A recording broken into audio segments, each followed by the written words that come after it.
আজ রাজধানীর বিভিন্ন পাম্পে জ্বালানি তেলের জন্য মোটরসাইকেল ও গাড়ির দীর্ঘ সারি। বিস্তারিত জানাতে এই মুহূর্তে আসাদ গেইট এলাকা থেকে যুক্ত হচ্ছেন রিপোর্টার সাইফুল ইসলাম। সরাসরি যাচ্ছি তার কাছে।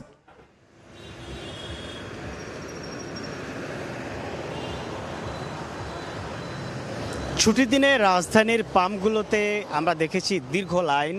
রাজধানী কেন্দ্রিক বেশ কয়েকটি এলাকা ঘুরেছি, দেখেছি অধিকাংশ পাম্পই বন্ধ।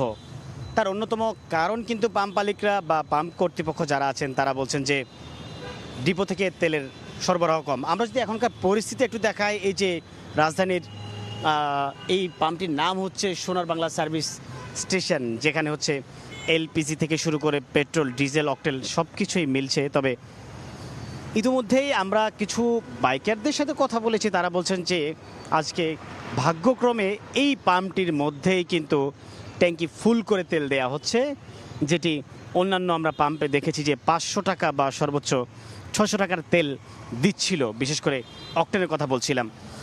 এই যে দীর্ঘ লাইন দেখতে পাচ্ছি আমরা ছুটির দিনেও, কিন্তু মানুষে এই যে বাসায় অবসর সময়ে না বসে থেকে কিন্তু আমরা দেখেছি দীর্ঘ লাইনে অনেকক্ষণ যাবত, অনেকটা বলতে গেলে প্রায় 2 থেকে 3 ঘন্টা পর্যন্ত।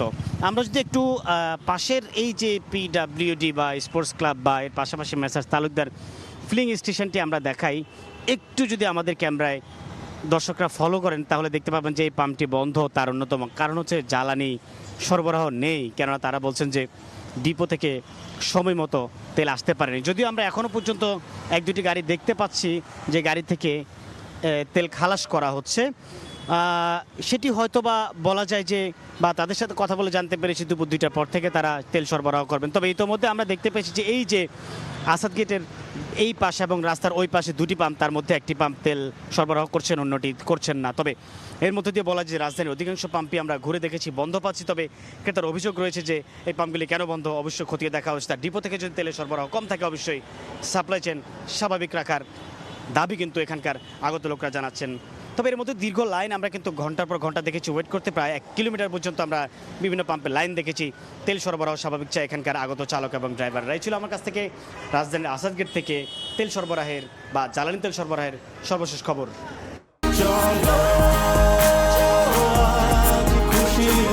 40 বছর ধরে অসংখ্য খুশির মিছিলে ছিল আইডিএলসি, থাকবে আগামীতেও।